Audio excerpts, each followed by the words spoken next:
कोकणातील प्रत्येक अपडेट जाणून घेण्यासाठी आजच माझे कोकणच्या सोशल मीडिया प्लॅटफॉर्मला लाईक, फॉलो आणि सबस्क्राइब करा। 19 जून रोजी पावसाळ्याच्या पहिल्याच तडाख्यात खेड शहर पुराच्या विळख्यात सापडला। जगबुडी नदीला आलेल्या पुरामुळे संपूर्ण बाजारपेठ काहीच तासात पाण्याखाली गेली। सायंकाळीपासून रात्रीपर्यंत सुमारे 7 ते 8 तास पुराचं पाणी शहरात साचून होतं। मध्यरात्री पुराचं पाणी ओसरल्यानंतर जे दृश्य समोर आलं ते अंतःकरण हेलावणारं होतं। प्रत्येक गल्ली, प्रत्येक रस्ता, प्रत्येक दुकानासमोर फक्त गाळ आणि कचरा होता। व्यापाऱ्यांच्या डोळ्यात पाणी होतं, जे नुकसान पाहून आलं नव्हतं तर गेलेल्या मेहनतीच्या, उद्ध्वस्त झालेल्या व्यवसायाच्या वेदनेतून आलं होतं।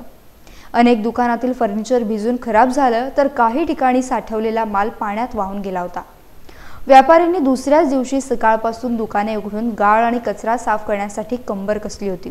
कोणाच्या हातात फावडं, कोणाच्या हातात बादल्या, पण चेहऱ्यावर हतबलता आणि शून्य आशा। विशेष म्हणजे अवघ्या 3 महिन्यांपूर्वीच कोट्यावधी रुपये खर्च करून जगबुडी नदीतील गाळ काढण्याचं काम झालं होतं।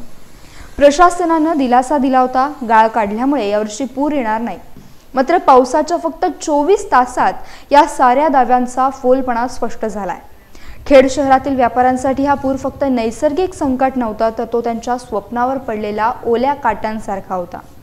नुकसानीचे प्रमाण अद्याप अधिकृतरित्या जाहीर झाले नसले तरी स्थानिक व्यापारी संघटनांच्या मते शेकडो व्यापाऱ्यांचे लाखो रुपयांचे नुकसान झाले।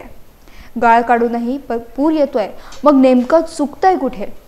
शहर पूरमुक्त होणार तरी कधी, असा सवाल आता शहरवासीय आणि व्यापाऱ्यांकडून विचारला जातोय।